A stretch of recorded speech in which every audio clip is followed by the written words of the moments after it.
अतिथि, शिक्षकगण एवं मेरे प्यारे विद्यार्थियों, आज हम आपके समक्ष इस गुरु पूर्णिमा के शुभ अवसर पर एक लघु नाटिका प्रस्तुत करने जा रहे हैं, जिसका शीर्षक है आदर्श आचार्य महर्षि वाल्मीकि। एक आदि गुरु जो प्रारंभ में रत्नाकर नाम से एक कुख्यात लुटेरे एवं डाकू थे, जिनका काम लोगों को सताना, तंग करना एवं लूटना था। सौभाग्यवश देवर्षि नारद जी के मिलन से उनके जीवन में एक क्रांतिकारी परिवर्तन आया और वे आध्यात्मिक पथ पर चलने को राजी हुए। मां सरस्वती की कृपा से वे एक बड़े संत, विद्वान, कवि एवं आचार्य हुए। निरंतर राम नाम के जप से वे ब्रह्म के समान भूत, भविष्य एवं वर्तमान के ज्ञाता बन गए और राम जन्म से बहुत पहले ही आदि महाकाव्य रामायण की रचना कर डाली। महाकवि तुलसीदास जी ने उनकी ख्याति की प्रशंसा में लिखा, उल्टा नाम जपत जप जाना, वाल्मीकि भय ब्रह्म समाना। इन्हीं वाल्मीकि जी को बात चलकर राम के वनवास में उनका परामर्शदाता एवं राम के सुपुत्रों लव और कुश का गुरु बनने का सौभाग्य एवं सुअवसर मिला। दृश्य 2। भगवान राम, माता सीता एवं लक्ष्मण जी अपने 14 वर्षों का वनवास की अवधि पूरा करके अयोध्या लौटते हैं और समस्त शासन सूत्र अपने हाथ में ले लेते हैं। क्या संपूर्ण राज्य में अमन, चैन, शांति में खुशहाली व्याप्त है? हाँ महाराज। एक रात राम राज्य भ्रमण पर निकलते हैं और प्रजा में दबे जुबान से सीता माता की शिकायतें सुनते हैं। भरत, लक्ष्मण एवं शत्रुघ्न का प्रवेश।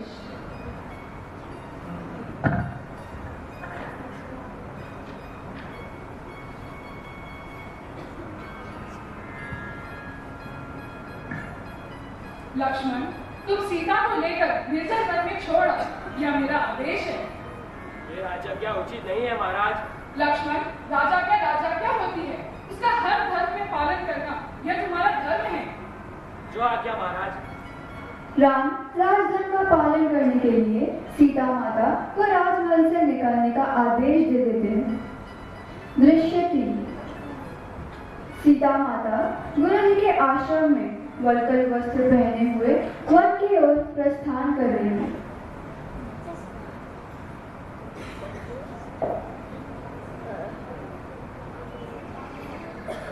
प्रणाम महर्षि। कल्याण हो। आओ बेटे आओ, अपने चरण रज से इस आश्रम को धन्य करो। जो आज्ञा महर्षि। आराध्य, सीता को लेकर कुटिया में जाओ और इनके रहने तथा खाने पीने की व्यवस्था करो। जो आज्ञा गुरुदेव।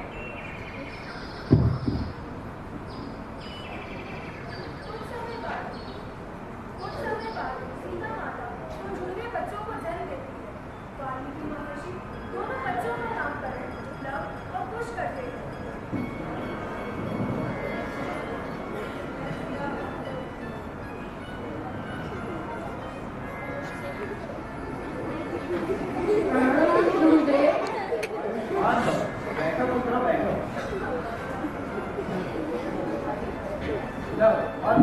अब तुम लोगों का शस्त्र और शास्त्र का अध्ययन व अभ्यास शुरू होगा। होगा गुरुदेव। इस तरह दोनों बच्चे अपने गुरु के मार्गदर्शन में शस्त्र और शास्त्र का अध्ययन पूरा करते हैं। दृश्य 4। राम, लक्ष्मण, भरत एवं शत्रुघ्न का प्रवेश होता है। आपस में विचार विमर्श शुरू होता है।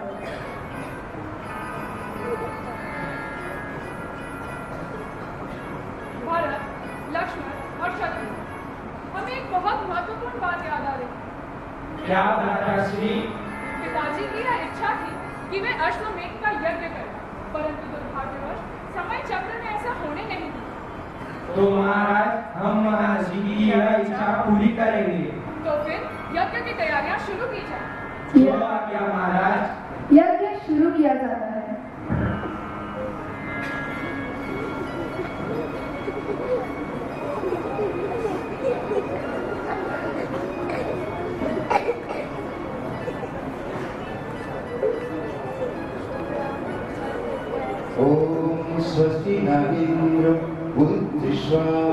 स्वस्ति न पूषा विश्ववेद स्वस्ति न वत्सो अष्टदेवी स्वस्ति न बृहस्पति ददाति। शत्रुघ्न, तुम इस अश्व में घोड़े की रक्षा करते हुए समस्त विश्व में घूमो और वापस अयोध्या लौट आओ। जो आज्ञा महाराज। अश्वमेध यज्ञ का घोड़ा अब छोड़ दिया जाता है। घोड़े की सुरक्षा में महाराज श्री राम के सबसे छोटे भाई शत्रुघ्न जी और अयोध्या की चतुरंगी सेना साथ चल रही है। घोड़ा पूरी धरती पर घूमता है।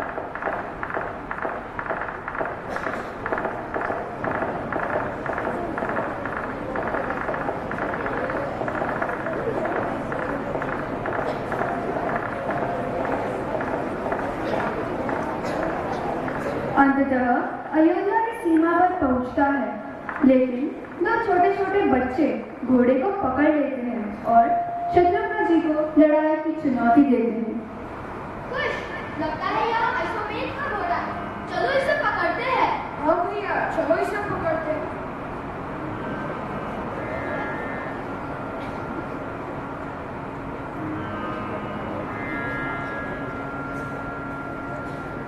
तुम दोनों बालक कौन हो? अपना परिचय तो बताओ। हम दोनों सगे भाई हैं। हमारा नाम लव और कुश है। हम दोनों महर्षि वाल्मीकि के शिष्य हैं। तो मेरा घोड़ा पकड़ने का तुम्हारा उद्देश्य क्या है? अयोध्यापति श्री राम से मिलना। मेरे गुरुदेव ने रामायण में हमें ऐसा पढ़ाया है कि श्री राम ने आदर्श राजा के कर्तव्यों के निर्वाह हेतु अपनी पत्नी माता सीता को घर से बाहर निकाल दिया। मैं अयोध्यापति से ही यह जानना चाहता हूँ कि यह कौन सा राजधर्म है जिसके कारण उन्होंने एक अबला स्त्री को घर से बाहर निकाल दिया। ए दुस्साहसी बालकों, बकवास बंद करो। मेरा घोड़ा छोड़ दो, वरना मेरे तीक्ष्ण बाणों का सामना करो। युद्ध आरंभ होता है। शत्रुघ्न जी सेना सहित लगभग पूरी तरह परास्त हो जाते हैं और घायल होकर युद्ध भूमि से बाहर निकलते हैं।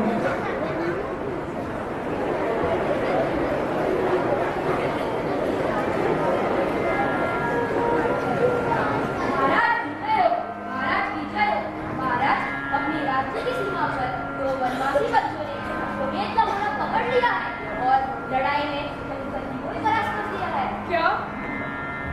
राम चिंतित हो जाते हैं और तत्काल लक्ष्मण जी को युद्ध भूमि में जाने का आदेश देते हैं। लक्ष्मण जी युद्ध भूमि में पहुंचते हैं।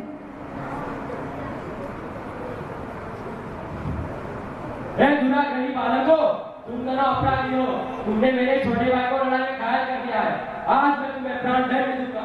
दोनों पक्षों में भयंकर लड़ाई शुरू हो जाती है और अंततः लक्ष्मण जी भी पूरी तरह परास्त तथा घायल होकर युद्ध भूमि से बाहर लौटते हैं।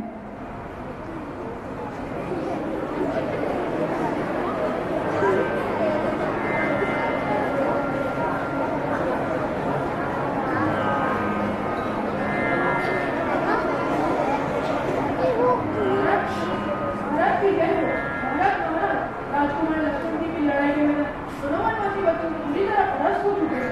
क्या लक्ष्मण भी परास्त हो गए? राम बहुत ही विस्मित और चिंतित हो जाते हैं। कुछ सोचते हुए भरत, हनुमान जी एवं सुग्रीव जी को युद्ध भूमि में जाने का आदेश देते हैं। तीनों युद्ध भूमि में पहुंचते हैं। भरत जी लव कुश से घोड़ा छोड़ने तथा अपने दुस्साहस के लिए माफी मांगने का आदेश देते हैं। दोनों बच्चे घोड़ा छोड़ने से साफ इनकार करते हैं और लड़ाई के लिए ललकारते हैं।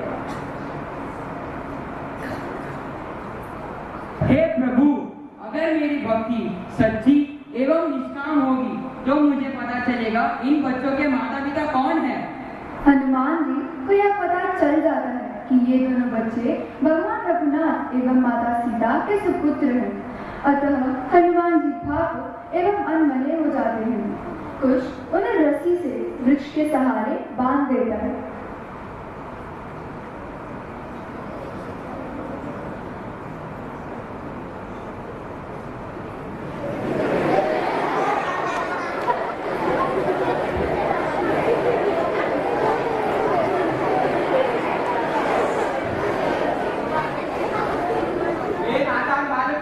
मेरे आश्रम को लौटा दो, अन्यथा मैं तुम्हें दंड दूंगा। लव की लड़ाई भरत जी एवं सुग्रीव जी से होने लगती है। भरत जी एवं सुग्रीव जी की परास्त होते हैं।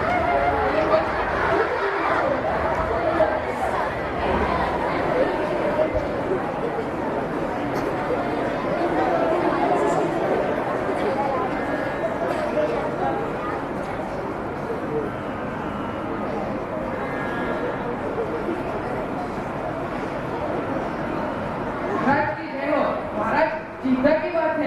भरत जी, हनुमान जी एवं सुग्रीव जी युद्ध भूमि में परास्त हो गए और उन्हें बंदी बनाया गया है। क्या? असंभव, असंभव।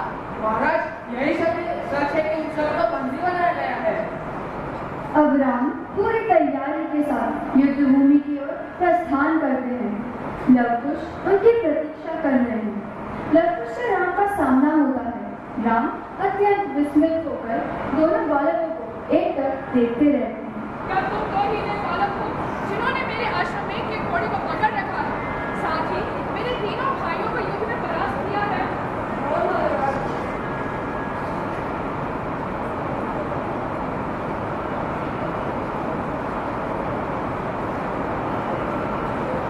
महाराज, आपसे मुझे एक प्रश्न पूछना है। पूछो, क्या प्रश्न है? परंतु पहले अपना परिचय दो। महाराज, आपने कौन से राजधर्म का पालन करने के लिए माता सीता को घर से बाहर निकाल दिया? बच्चों, यह प्रश्न पूछने का उचित समय नहीं है। या मेरा घोड़ा लौटाओ या मेरे बाणों का सामना करो। लड़ाई के लिए दोनों पक्ष तैयार हो जाते हैं। उसी समय वाल्मीकि जी का प्रवेश होता है।